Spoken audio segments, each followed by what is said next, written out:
আমি Mohammad Saadat Hossain, Rajib Uttara model college, প্রভাষক পদার্থবিজ্ঞান। আমি আজকে তোমাদের দশম শ্রেণীর যে ক্লাসটা নিব সেটা হচ্ছে ত্রয়োদশ অধ্যায়। অধ্যায়ের নাম হচ্ছে আধুনিক পদার্থবিজ্ঞান ও ইলেকট্রনিক্স।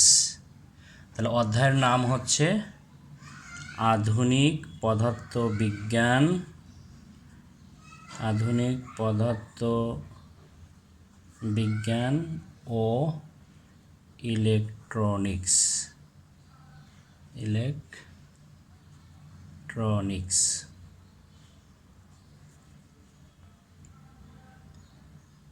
তোমাদের এই অধ্যায়ের প্রথমেই শুরুতেই যে অংশটি আছে সেটা হলো তেজস্ক্রিয় মৌল কি, আমরা যেটা জানবো তেজস্ক্রিয়তা কি, তেজস্ক্রিয় রশ্মি কি, তারপর এই রশ্মিগুলোর ধর্ম ব্যবহার সম্পর্কে আমরা জানব।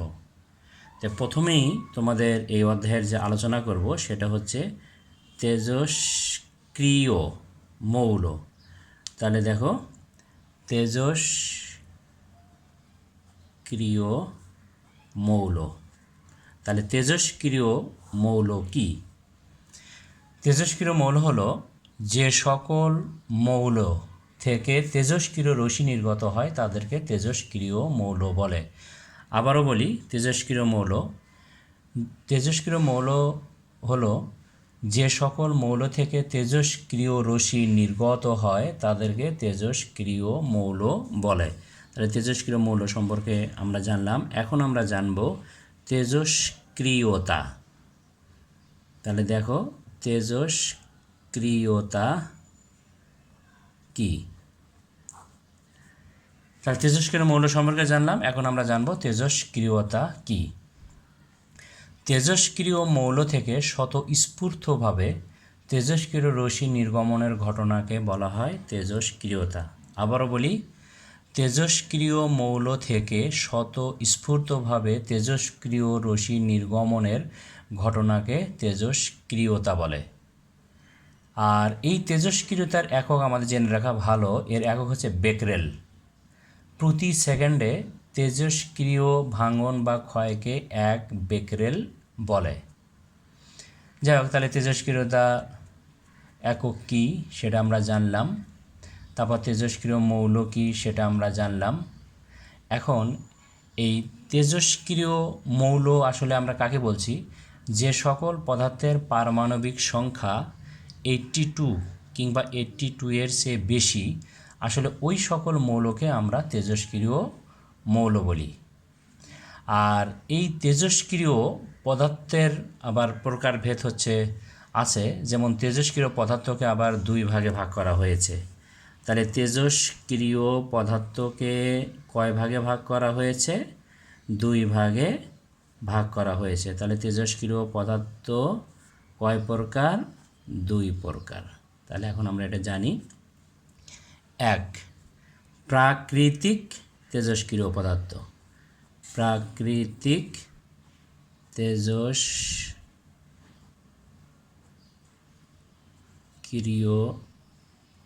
পদার্থ।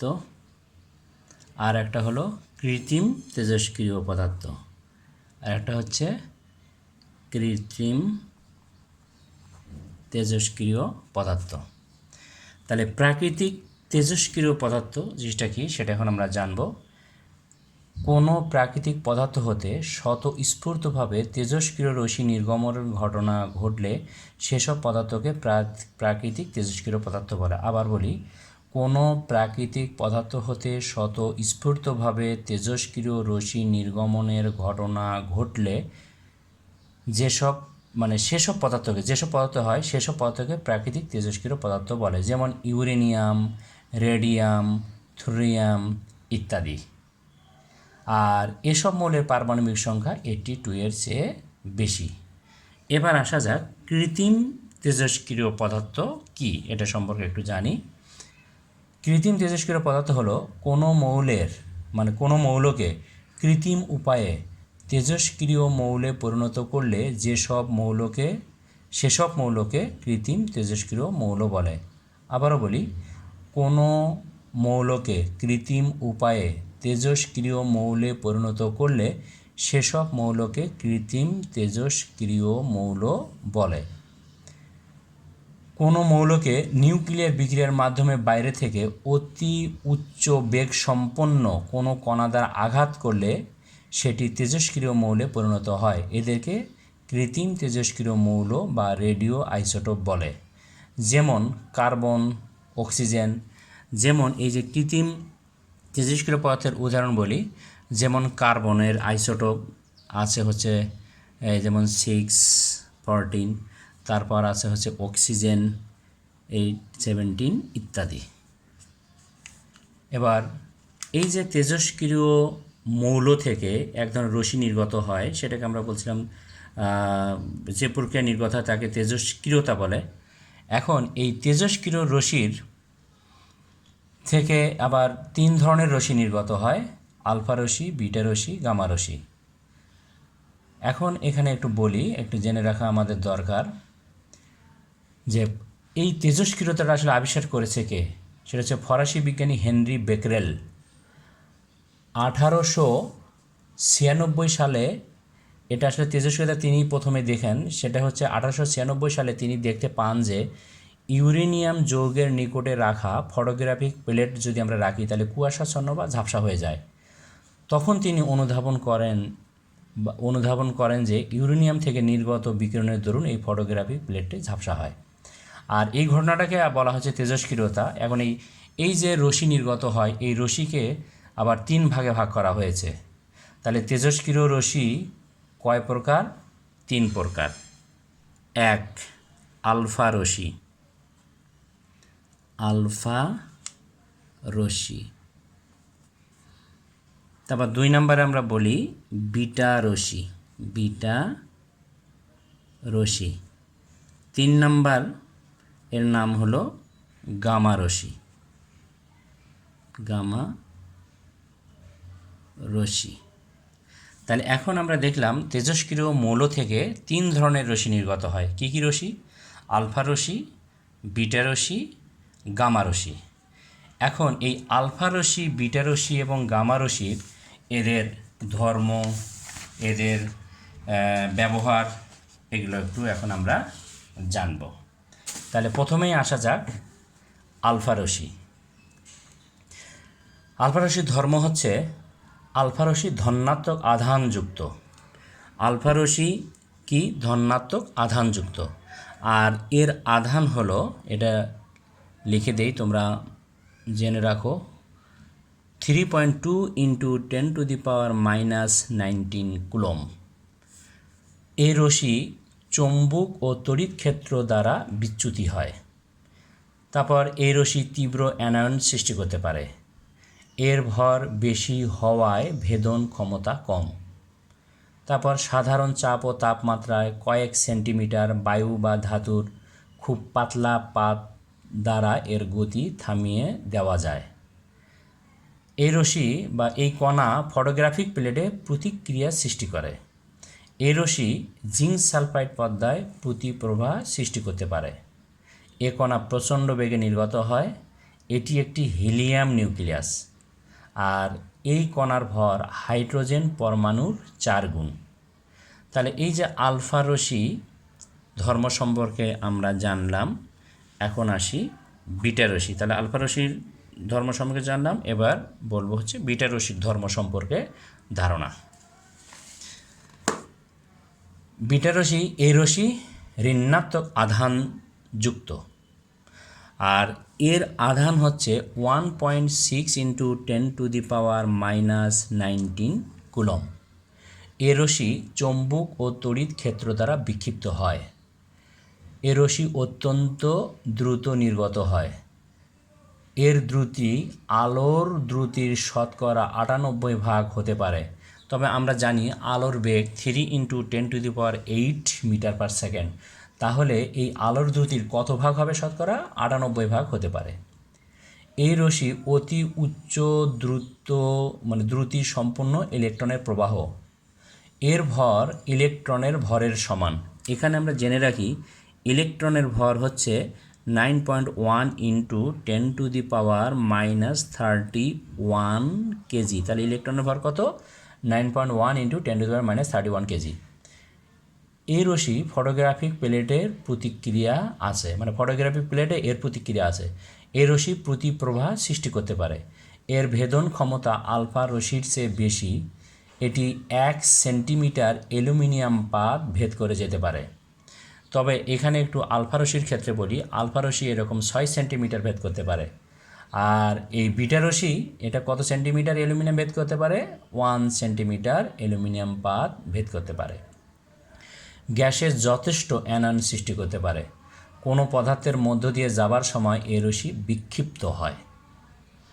তাহলে আমরা বিটা রশ্মির ধর্ম সম্পর্কেও আমরা জানলাম। এবার আসা যাক আমাদের গামা রশ্মির ধর্ম।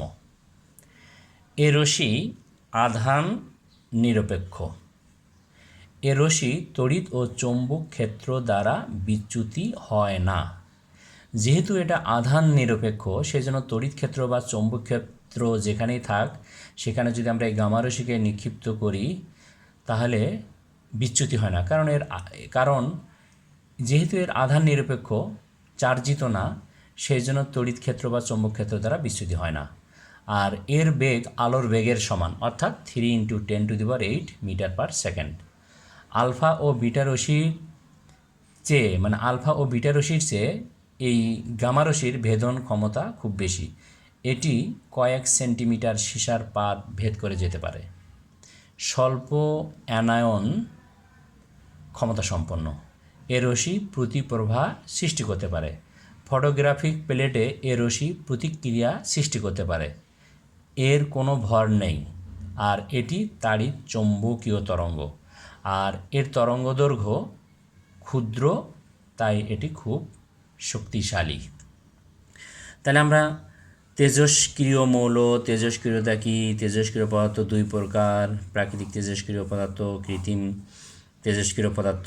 তারপর এই তেজস্ক্রিয় মৌল থেকে যে রশ্মি নির্গত হয়, 3 ধরনের রশ্মি নির্গত হয় আমরা জানলাম, আলফা রশ্মি, বিটা রশ্মি, গামা রশ্মি। এর ধর্ম সম্পর্কে আমরা জানলাম।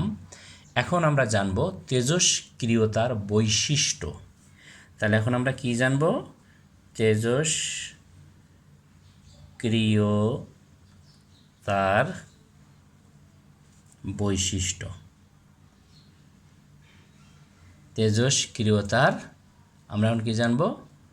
বৈশিষ্ট্য। তেজস্ক্রিয়তার বৈশিষ্ট্য হলো যে সকল মৌলের পারমাণবিক সংখ্যা, এটা অবশ্য আগে বলা হয়েছে, আবার বলি, যে সকল মৌলের পারমাণবিক সংখ্যা 82 এর চেয়ে বেশি, কেবল মাত্র সে সকল পরমাণু প্রাকৃতিকভাবে তেজস্ক্রিয় হতে, সেই সকল পদার্থ থেকে কেবলমাত্র তেজস্ক্রিয় রশ্মি বিকিরিত হতে পারে। আর এর ব্যতিক্রম আছে, যেমন কার্বনের ক্ষেত্রে যেমন 614, এটাও কিন্তু আমাদের তেজস্ক্রিয় মৌল। তেজস্ক্রিয় পদার্থ সাধারণত আলফা, বিটা ও গামা এই 3 প্রকারের রশ্মি নির্গমন করে থাকে বা নিঃসরণ করে থাকে। তারপর তেজস্ক্রিয়তা সম্পূর্ণ একটি নিউক্লিয় ঘটনা এবং এর মাধ্যমে নিউক্লিয়াসের ভাঙনের ফলে এটি একটি মৌল অন্য একটি মৌলে রূপান্তরিত হয়। এ কথার অর্থ হলো তেজস্ক্রিয় মৌল থেকে আসলে অবিরামভাবে আলফা রশ্মি, বিটা রশ্মি, গামা রশ্মি এগুলো নির্গত হয়। কিন্তু এই যে নির্গত হওয়ার সময় এটা ধীরে ধীরে ক্ষয় হতে থাকে। কিন্তু ক্ষয় হতে হতে এটা কিন্তু আসলে শূন্য হয়ে যায় না, ক্ষয় হতে হতে অন্য মৌলে রূপান্তরিত হয়। অর্থাৎ যতক্ষণ পর্যন্ত অন্য মৌলে বা নতুন মৌলে রূপান্তরিত হয় নাই, ততক্ষণ পর্যন্ত এখান থেকে এই 3 ধরনের রশ্মি নির্গত হতে থাকে। যেই অন্য মৌলে রূপান্তরিত হয়, সাথে সাথে এই রশ্মি নির্গত হওয়া বন্ধ হয়ে যায়। তেজস্ক্রিয়তা একটি স্বতঃস্ফূর্ত ও উদ্দেশ্যবিহীন ঘটনা এবং এটা চাপ, তাপ, বিদ্যুৎ বা চৌম্বক ক্ষেত্রের ন্যায় বাইরের কোনো প্রক্রিয়া দ্বারা প্রভাবিত হয় না। অর্থাৎ আমরা যেখানেই রাখি না কেন, যেভাবেই লুকিয়ে রাখি না কেন, যে কোনো জায়গায় আমরা লুকিয়ে রাখার চেষ্টা করি না কেন, এখান থেকে আলফা রশ্মি, বিটা রশ্মি এবং গামা রশ্মি নির্গত হতেই থাকবে। কতক্ষণ পর্যন্ত? যতক্ষণ না পর্যন্ত কি হবে? যতক্ষণ না পর্যন্ত এই আলফা রশ্মি, বিটা রশ্মি, গামা রশ্মি নির্গত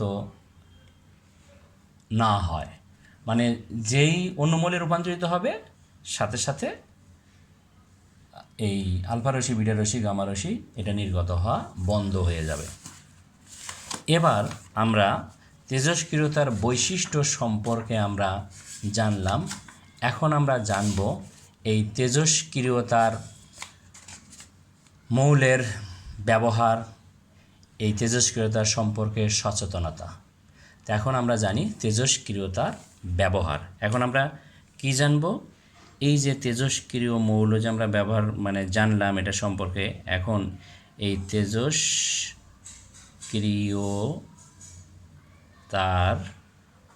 তেজস্ক্রিয়তার ব্যবহার সম্পর্কে এখন আমরা জানব।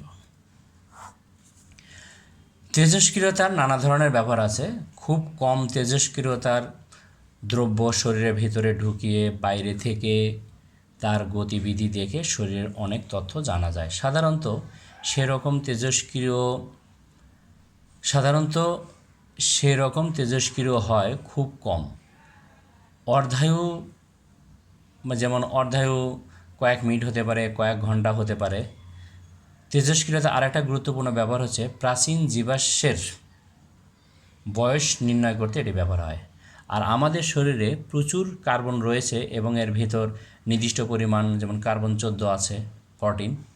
যখন প্রাণীরা মারা যায় তখন তার শরীরে নতুন করে কার্বন 14 ঢুকতে পারে না।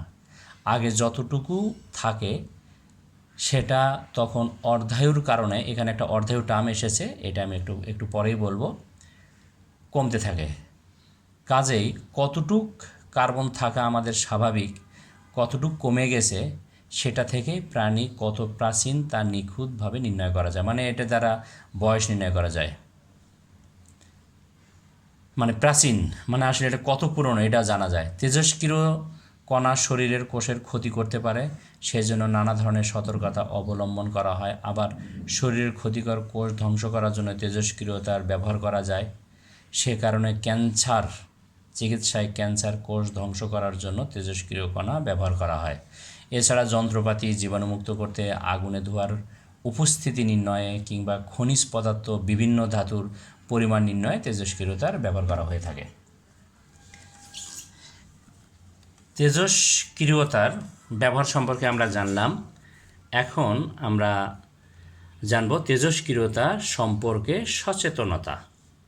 আসলে আমাদের এটা সম্পর্কে কি কি সচেতনতা অবলম্বন করা উচিত?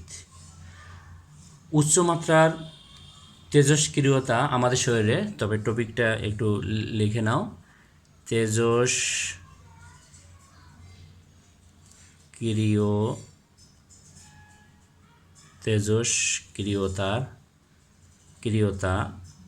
সম্পর্কে সচেতনতা।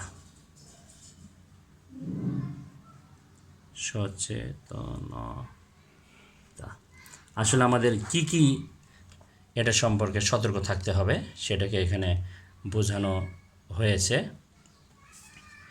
তাহলে এখন দেখো, তাহলে তেজস্ক্রিয়তা সম্পর্কে সচেতনতা। উচ্চমাত্রার তেজস্ক্রিয় আমাদের শরীরে নানা সমস্যার সৃষ্টি করে। যখন তেজস্ক্রিয়তা নিয়ে গবেষণা শুরু হয় তখন বিজ্ঞানীরা সেটি ভালোভাবে জানতেন না বলে নিজেরা তেজস্ক্রিয়তা সম্পর্কে এসে রোগাক্রান্ত হয়েছিলেন। দীর্ঘদিন তেজস্ক্রিয় মৌল নিয়ে কাজ করার কারণে মেরি কুরি, এখানে একজন বিজ্ঞানীর কথা বলা হয়েছে, মেরি কুরি লিউকেমিয়াতে মারা যান। তাহলে মেরি কুরি কিসে মারা যান? কোন রোগে? লিউকেমিয়াতে মারা যান। তেজস্ক্রিয়তার মানুষের রোগ প্রতিরোধ ক্ষমতা কমিয়ে দেয়, এমনকি বংশ পরস্পরায় বিকলাঙ্গ শিশুর জন্ম দিতে পারে। এটা এতই বেশি ক্ষতিকর যে এটা সম্পর্কে আসলে আমাদের অনেক সচেতন থাকতে হবে। আমাদের দৈনন্দিন জীবনে আমরা খুব বেশি তেজস্ক্রিয়তার মুখোমুখি হই না, কিন্তু পৃথিবী নতুন প্রযুক্তির কারণে এখন অনেক তেজস্ক্রিয়তার মুখোমুখি হতে শুরু করেছে। নিউক্লিয়ার শক্তি কেন্দ্রে নিউক্লিয়ার বিক্রিয়া করানো হয়, সেখানে ভয়ঙ্কর রকম তেজস্ক্রিয়তা তৈরি হয়। অনেকগুলো বর্জ্য পদার্থের অর্ধায়ু অনেক বেশি। যাই হোক, এই জন্য আমাদের নানা ধরনের রোগের সৃষ্টি হয়। এই জন্য তেজস্ক্রিয় সম্পর্কে আমাদের সচেতনতা অবলম্বন করা উচিত এবং সতর্ক থাকা উচিত। এখন আমরা জানব অর্ধায়ু। অর্ধায়ু সম্পর্কে একটু জানব। অর্ধায়ু কী? অর্ধায়ু হলো কোনো তেজস্ক্রিয় মৌল যে সময়ে অর্ধেকে পরিণত হয় তাকে অর্ধায়ু বলে। ইহাকে সাধারণত T½ দ্বারা প্রকাশ করা হয়। এটাকে হাফ লাইফ বলে। তাহলে অর্ধায়ু কি? যে সময়ে কোনো তেজস্ক্রিয় মৌল অর্ধেকে পরিণত হয় তাকে কি বলে? অর্ধায়ু বলে। আবারও বলি, যে সময়ে কোনো তেজস্ক্রিয় মৌল অর্ধেকে পরিণত হয় তাকে অর্ধায়ু বলে। ওকে, তাহলে আমরা কি বলি? অর্ধায়ু বলি। তাহলে তাকে আমরা কি বলি? অর্ধায়ু বলি। এখন যেমন এটা একটা উদাহরণস্বরূপ বলি, ধরো একটা পরমাণুর 100টা পরমাণু আছে, মানে একটা পদার্থের 100টা পরমাণু আছে। আমরা 5 ঘন্টা পর গিয়ে দেখি এখন আছে 50টা। তারপর আবার 5 ঘন্টা পরে গিয়ে যদি আমরা দেখি তাহলে থাকবে 25টা। আবার 5 ঘন্টা পর গিয়ে যদি আমরা দেখি তাহলে থাকবে ধরো 12.5। অর্থাৎ এখান থেকে পরিলক্ষিত হয় যে 100টা থেকে 50-এ আসতে ওই 5 ঘন্টা লাগে, আবার 50 থেকে ওই 25-এ আসতে ওই 5 ঘন্টা লাগে। এটার মানে হলো অর্ধায়ু। অর্থাৎ যেমন 100টা থেকে 50টা আসতে 5 ঘন্টা, 50টা থেকে 25টা আসতে 5 ঘন্টা। এই যে 5 ঘন্টা পর পর আগে যা ছিল তার অর্ধেকে পরিণত হচ্ছে, এই সময়টাকে আসলে বলা হয় অর্ধায়ু। তাহলে আরেকবার বলি, অর্ধায়ু কাকে বলে?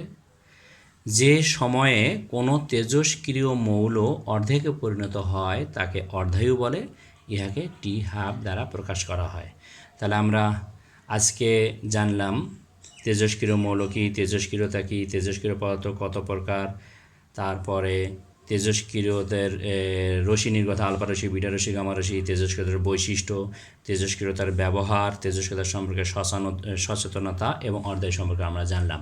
তাহলে আগামী ক্লাসে আমরা এর পরবর্তী যে জিনিসগুলো আছে সেগুলো আলোচনা করব। সবাই ভালো থাকো, সুস্থ থাকো। ওকে, আল্লাহ হাফেজ।